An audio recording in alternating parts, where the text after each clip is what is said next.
Chapter 25. The Egg and the Eye.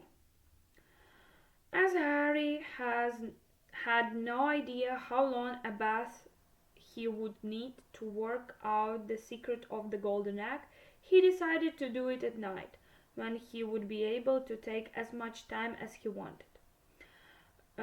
Reluctant thought he was to accept more favors from Cedric. He also decided to use the prefect's bedroom. Far fewer people were allowed in there, so it was much less likely that he would be disturbed. Harry planned his excursion carefully because he had been caught out of bed and out of bounds by Filch, the caretaker, in the middle of the night once before, and had no desire to repeat the experience. The invisible clock would, of course, be essential, and as an added precaution, Harry thought he would take the murderer's map, which next to the clock was the most useful aid to rule-breaking Harry owned.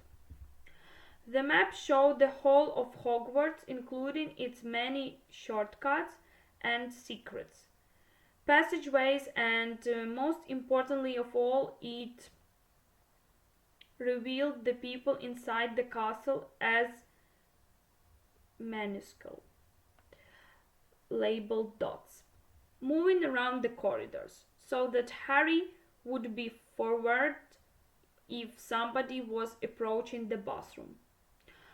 On Thursday night, Harry sneaked up to bed, put on the clock, crept back downstairs, and just as he had done on the night when Hagrid had shown him the dragons, waited for the portrait hall to open. This time it was Ron who waited outside to give the fat lady the password: banana fritters. "Good luck," Ron muttered, climbing into the common room as Henry crept out past him. It was awkward moving under the clock tonight, because Harry had the heavy egg under one arm, and the map held in front of his nose with the other. However, the moonlit corridors were empty and silent, and by checking the map at strategic intervals, Harry was able to ensure that he wouldn't run into anyone he wanted to avoid. When he reached the statue of Boris the Bewildered, a lost-looking wizard with the gloves on the wrong hands, he located the right corridor,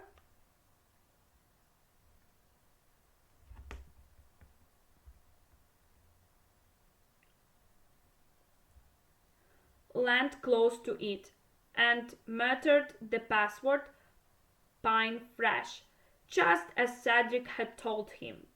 The door cracked open. Harry slipped inside, bolted the door behind him, and pulled off the invisible clock, looking around. His immediate reaction was that it would be worth becoming a prefect just to be able to use this bathroom. It was softly lit by a splendid candle-filled chandelier, and everything was made of white marble, including what looked like an empty, rectangular swimming pool sank into the middle of the floor. About 100 golden taps stood all around the pool's edges, each with a different colored jewel set into its handle.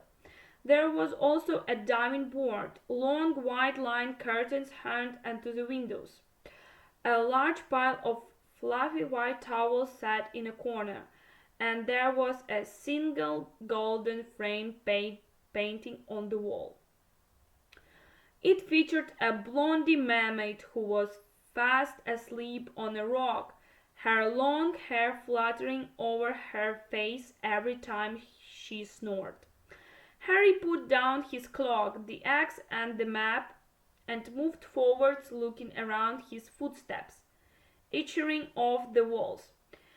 Magnificent thought the bathroom was, and quite keen through he was to try out a few of those taps.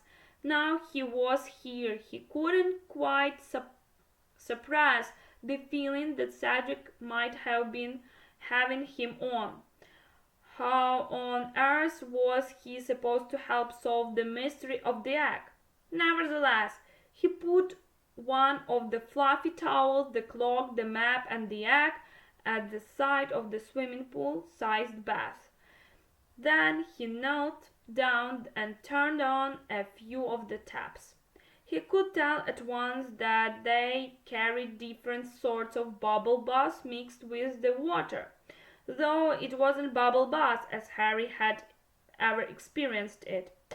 One tap gushed pink and blue bubbles the size of footballs, another poured ice white foam so thick that Harry thought it would have supported his weight if he'd cared to test it.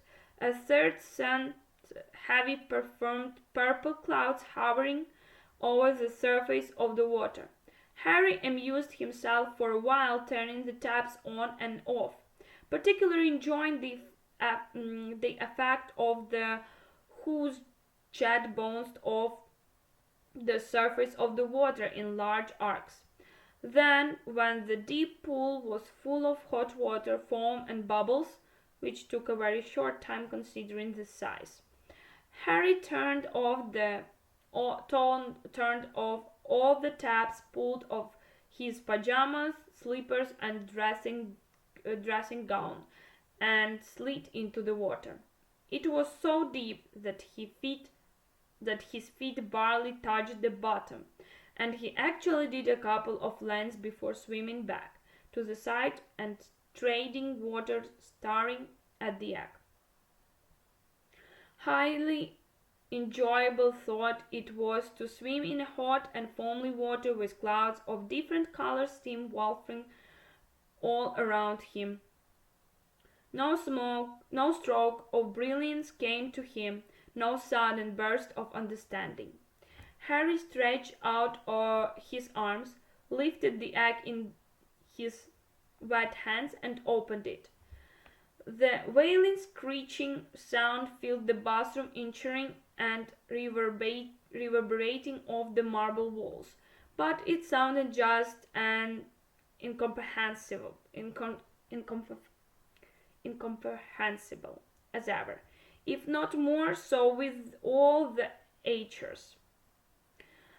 He snapped it shut again, worried that the sound would attract Filch, wondering whether that hadn't been Cedric's plan, and then making him jump so badly that he dropped the egg, which clattered away across the bathroom floor. Someone spoke. "I'd put it in the water if I were you." Harry had swallowed a considerable amount of bubbles in shock.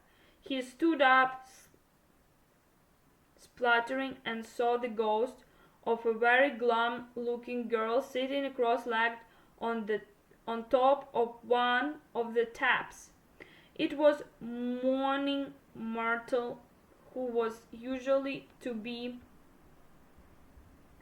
heard snobbing in the S-band of a toilet 3 floors below. "Myrtle!" Harry said in outrage.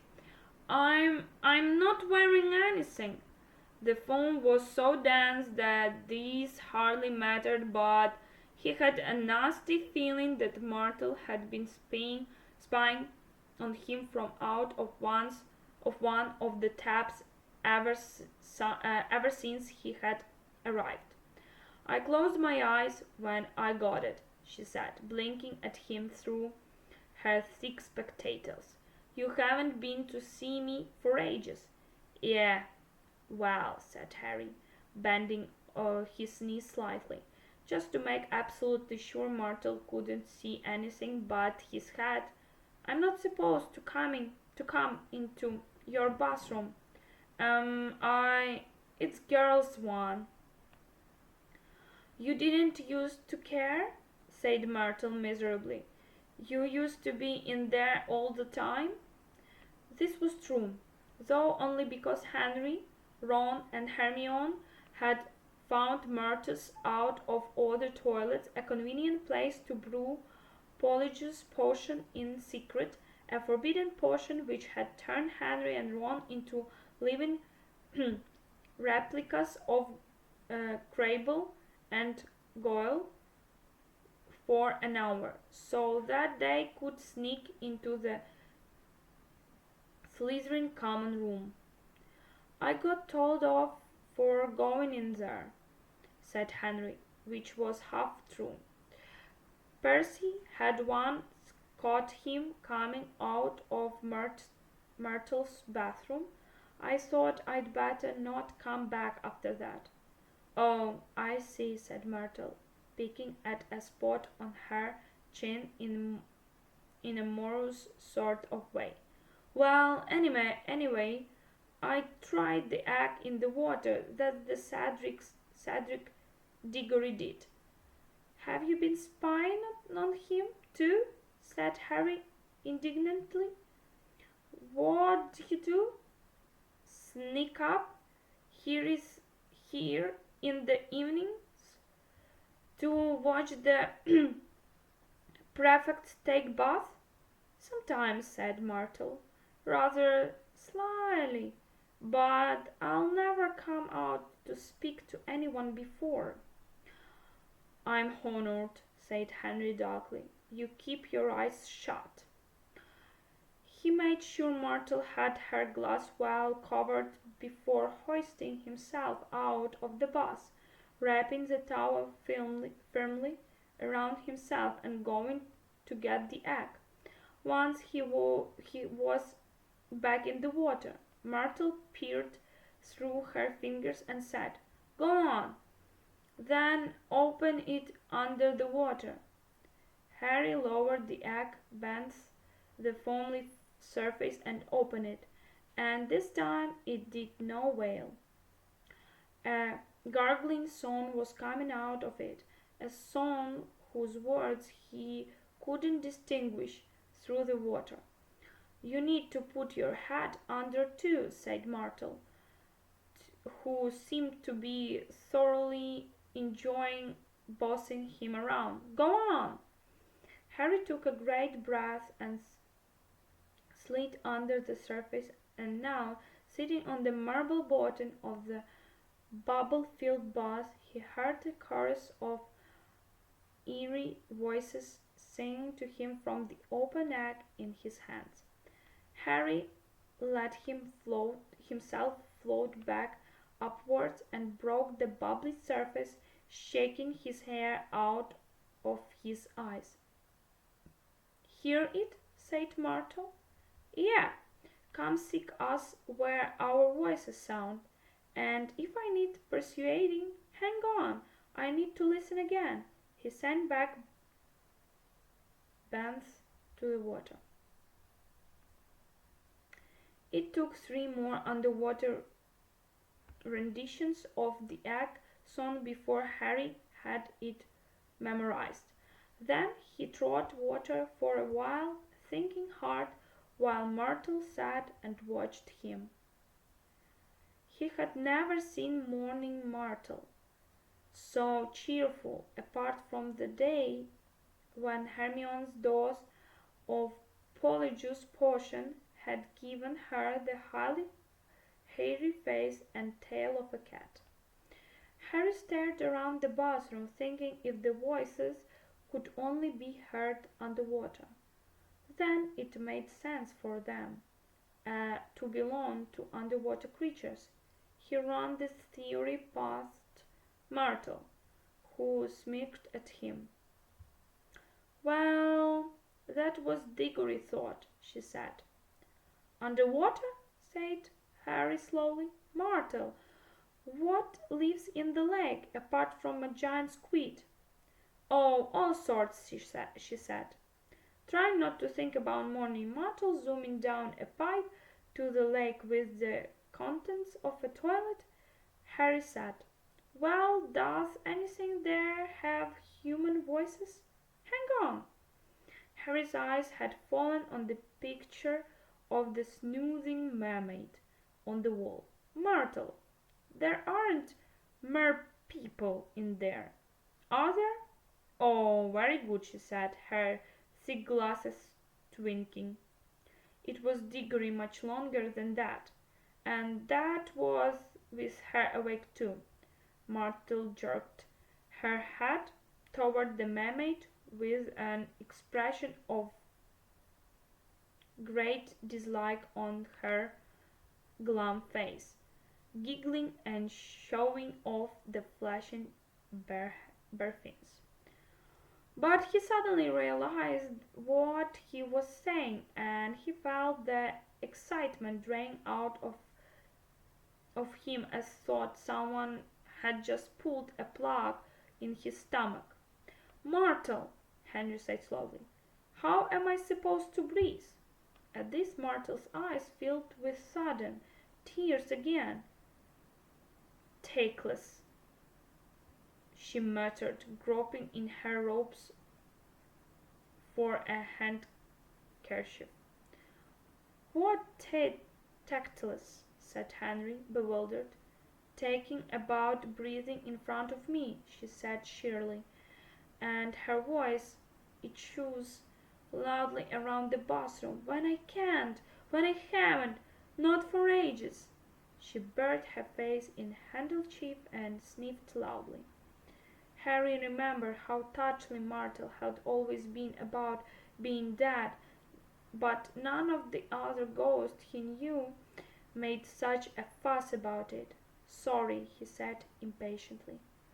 Oh, yes, very easy to forget Myrtle's dead, said Myrtle, gulping, looking at him out of swollen eyes. Nobody missed me.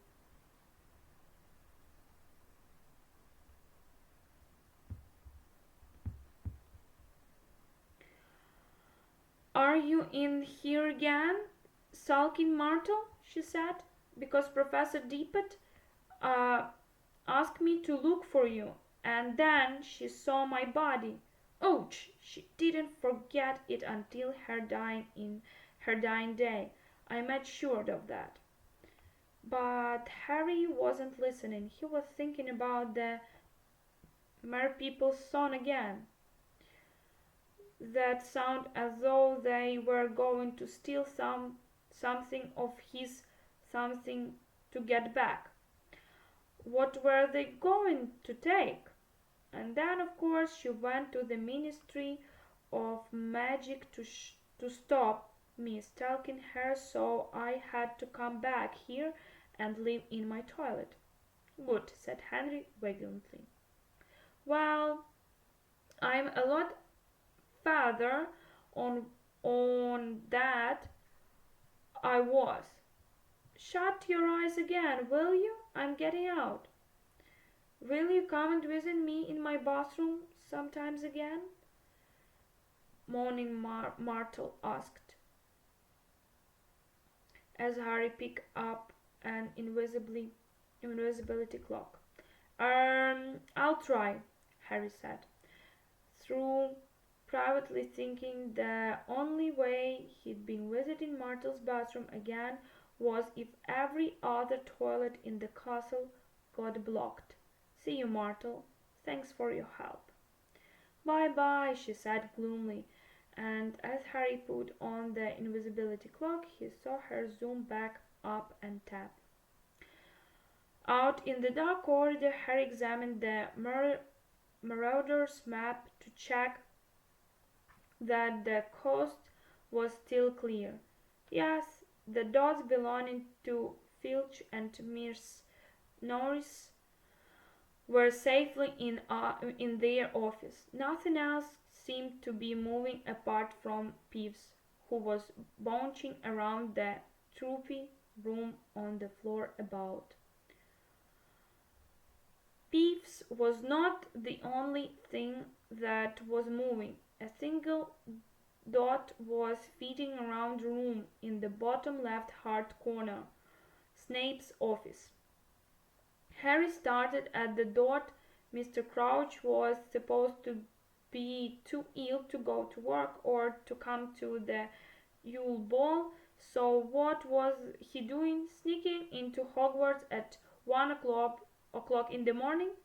Harry watched closely as the dot moved around and round the room, pausing here and there.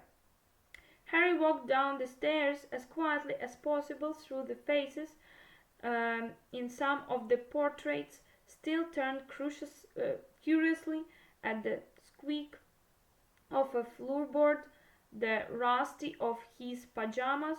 He crept along the corridor below, pushed aside a tapestry. About halfway along, proceeded down a narrower staircase, a shortcut which would take him down to floors. He kept glancing down at the map, wondering. It just didn't seem in the character somehow for correct, law-abiding Mr. Crouch to be sneaking around somebody else's office this late at night. And then halfway down the stairs, not thinking about what he was doing, he gave an ungainly wobble, and the golden egg, still damp from the bath, slipped from under his arm. He lurched forward to try and catch it, but too late. The egg fell down the long staircase with a bang as loud as a bass drum on every step. The invisibility clock slipped.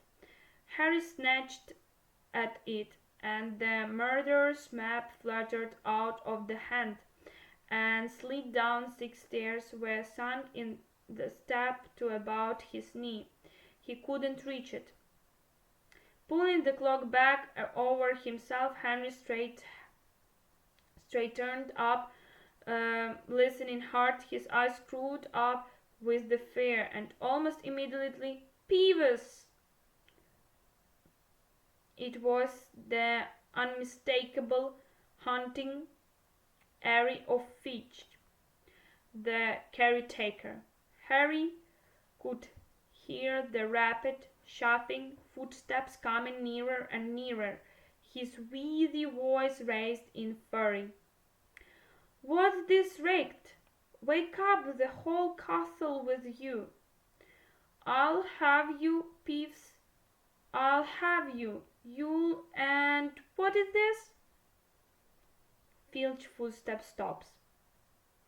There was a clink of metal on metal, and the wailing stopped. Filch had picked up the egg and closed it. Harry stood very still, one leg still jammed tightly in the magical step, listening. Any moment now, Filch was going to pull aside a tapestry, expecting to see Peeves. And there would be no Peeves, but if he came up the stairs, he would spot the murder's map and invisibility clock. Or not, the map would show Harry Potter standing exactly where he was. Egg?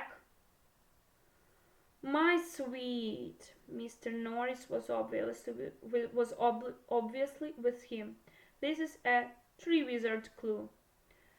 This belongs to a school champion. Harry felt sick. His heart was hammering very fast. Peeves! Filch roared gleefully. You've been stealing. He ripped back the tapestry. Below the Harry saw his horrible pouchy face and bulging pale eyes staring up and the dark and the staircase. Hiding, are you? He said softly. Dumbledore! Will have you go out here for this? Filch started to climb the stairs, his crony dust-covered cat at his heels. Mr. Norris' lamp-like, so very like her master's, were fixed directly upon Henry. The invisibility clock worked on cats. Filch was going to spot the map or walk right into him. Filch, what's going on? Filch stopped a few steps below Harry and turned. At the foot of the stairs stood the only person who could make Harry's situation worse, Snape. He was wearing a long grey night shirt and he looked livid. "It's Peeves, Professor," Filch whispered mournfully. He threw this egg down the stairs. Snape climbed up the stairs quickly and stopped beside Filch. Harry gritted his teeth, convinced his loudly thumping heart would give him away at any second. "Peeves?" said Snape softly, staring at the egg in Filch's hands. "But Peeves couldn't get into my office." "This egg was in your office, Professor?" "Of course not," Snape snapped. "I heard banging and wailing." "Yes, Professor, that was the egg. I was coming to investigate. Peeves threw it, Professor. And when I passed my office, I saw that the torches were lit and a cupboard door was ajar. Somebody has been scratching it." "But Peeves couldn't." "I know he couldn't, Filch," Snape snapped. "I seal my office with a spell none but a wizard could break."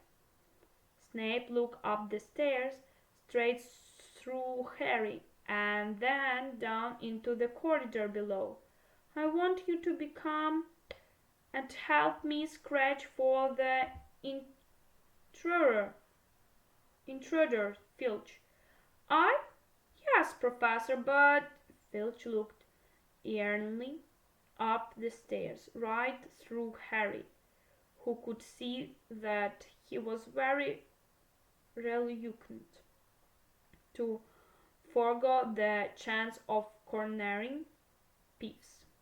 "Go, Henry," pleaded him with silently. "Go with Snape. Go."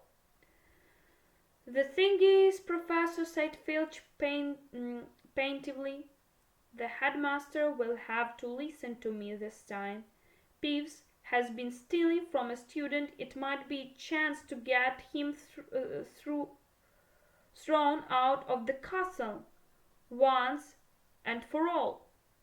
Filch, I don't give a damn about that wretched poltergeist. It's my office, that's—" Clank, clank, clank. Snape stopped talking very abruptly. He and Filch both looked down at the foot of the stairs. "Pyjamas party, is it?" he growled up the stairs. "Professor Snape, and I heard noises, Professor," said Filch at once. "Peeves the poltergeist, throwing things around as usual, and then Professor Snape discovers that someone had broken into his office." "Shut up!" Snape hissed to Filch. Harry's heart gave a horrible jolt. Moody could see those invisibility cloak. He alone could see the full strangeness of the scheme. Snape in his nightshirt, Filch clutching the egg, and he, Harry, straight in the stairs behind them. Moody's lopsided gash in a mouse opened in surprise. For a few seconds he and Henry stared straight into each other's eyes. Then Moody closed his mouth and turned his blue eyes upon Snape again. "Did I hear thee correctly, Snape?" he asked slowly. "Someone broke into your office?" "It is unimportant," said Snape coldly. "On the contrary," clawed Moody, "it is very important. Who'd want to break into your office?" "A student, I daresay," said Snape. Harry could see a vein flicking horrible on Snape's greasy temple. "It has happened before. Potion ingredients have gone missing from my private store cupboard. Students attempting illiquid mixtures, no doubt." Harry saw the edge of Snape's sallow face turn a nasty brick color, the vein in his temple pulsing more rapidly. "You know, I'm hiding nothing, Moody," he said in a softly and dangerous voice. "As you search my office pretty thoughtfully yourself." "Dumbledore happens to trust me," said Snape. "Dumbledore told me to keep an eye. I refuse to believe that he gave you orders to scratch my office." "Course Dumbledore trusts me," growled Moody. "He's a trusting man, isn't he?"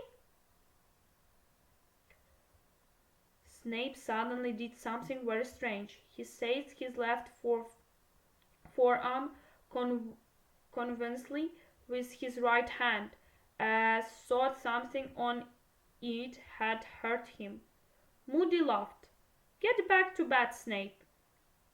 You don't have authority to send me anywhere," Snape hissed, letting go of his arm as though angry himself. "Prue away," said Moody. With a stab of horror, Harry saw Moody point at Murder's map, still lying on the staircase 6 steps below him. As Snape and Filch both turned to look at it, Harry threw caution to the winds. He raised his arms under the cloak and waved furiously at Moody to attract his attention, mouthing, "It's mine! It's mine!" Snape had reached out for it, a horrible expression of dawning comprehension on his face.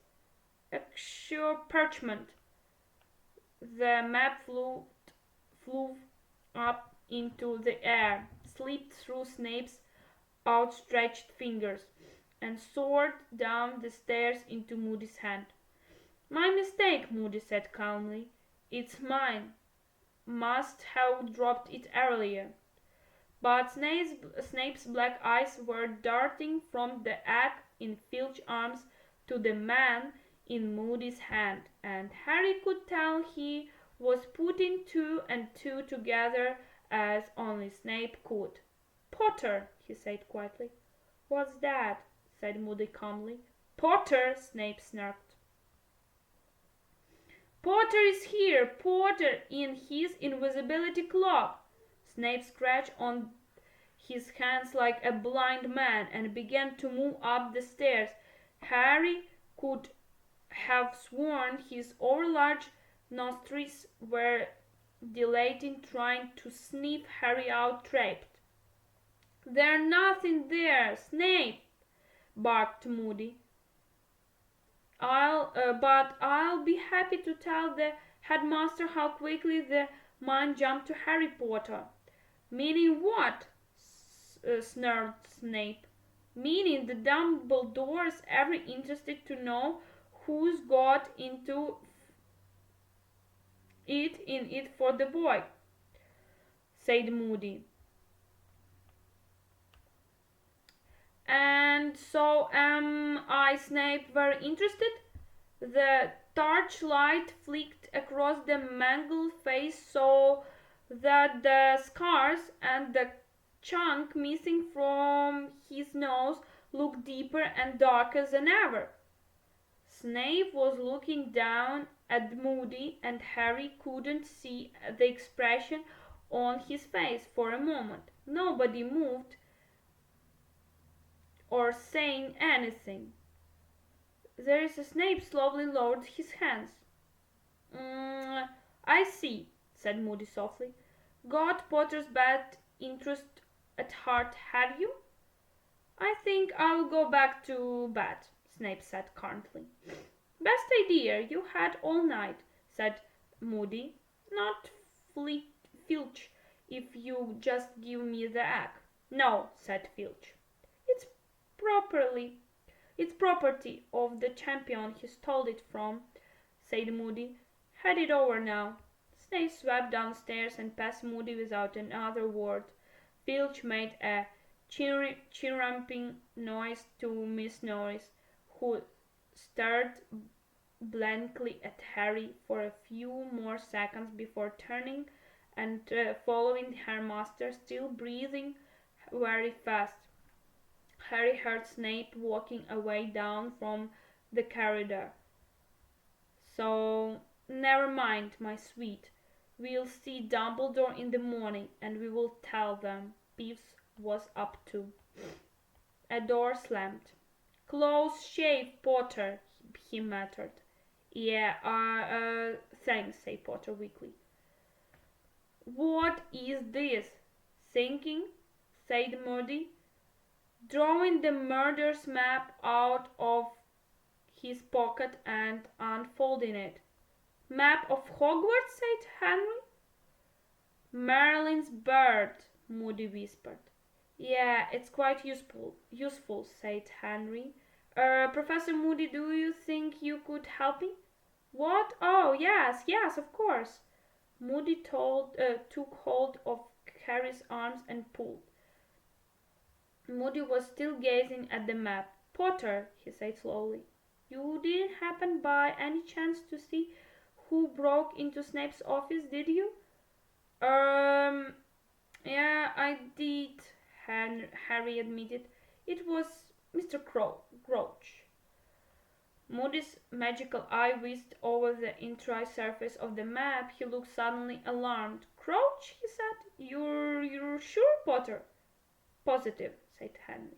Well, he's not here anymore, said Moody. His eye still whizzing over the map. Crouch, that's very, very interesting. He said nothing for almost a minute, still staring at the map. Professor Moody, why do you reckon Mr. Crouch wanted to look around Snape's office? Moody, magical eye, left the map and fixed curing upon Henry. It was a penetrating glare, and Henry had the impression that Moody was visiting him up. Put it away, Potter, Moody muttered finally. They said old Mad Eye observed with catching dark wizard, but Mad Eye's nothing compared to Barty Crouch. He continued to stare at the map. Professor Moody, he said again, you think could this have anything to do with maybe Mr. Crouch thinks there's something going on? Like what? Said Moody sharply. Harry wondered how much he dare say. I don't know, Harry muttered. Odd stuff's been happening lately, hasn't it? It been in the Daily Prophet, the Dark Mark at the World Cup. Both very possible. There have been some funny rumors flying around lately, helped along by Rita Skeeter, of course. It's making a lot of people nervous, I reckon. A grim smile twisted his lopsided mouth. Oh, if there's one thing I hate, he muttered, more to himself than Henry. And his magical eye was fixed on the bottom left-hand corner of the map. It's a Death Eater who walked free. Harry stared at him. And now I want to ask you a question, Potter, said Moody. It's more business-like tone. Harry's heart think. Can I borrow this? Oh, said Harry. He was very fond of his map, but on the other hand, he was extremely relieved that Moody wasn't asking him he'd got it, and there was no doubt that he owed Moody a favor. Yeah, okay. Good boy, growled Moody. I can make a good use of it. Right bad, Potter. Come back on now. They climbed to the top of the stairs together, Moody still examining the map as though it was a treasure the like of which he had never seen before. They walked in silence to the door of Moody's office, where he stopped and looked up at Harry. You ever thought of a career as an author, Potter? No, said Harry, taken aback. You want to consider it? Said Moody, nodding and looking at Harry thoughtfully. Yes, indeed, and incidentally, I'm guessing you weren't just taking that egg for a walk tonight. No, said Harry, grinning. I've been working out the clue. Moody winked at him, his magical eye going higher again. Nothing like a night-time stroll to give you ideas. Potter, see you in the morning. He went back into his office, staring down at the mirror's map again, and closed the door behind him. Harry walked slowly back to Gryffindor Tower, lost it through about Snape and Crouch, and what it all mean. Why was Crouch pretending to be ill if he could manage to get to Hogwarts when he wanted to? What did he think Snape was concealing in his office? And Moody thought Harry, ought to be an Auror. Interesting idea, but as Harry got quickly into his four-poster 10 minutes later, the egg and the clock not safely back in the trunk, he somehow thought he'd like to check how scared the rest of them were before he chose it as a career.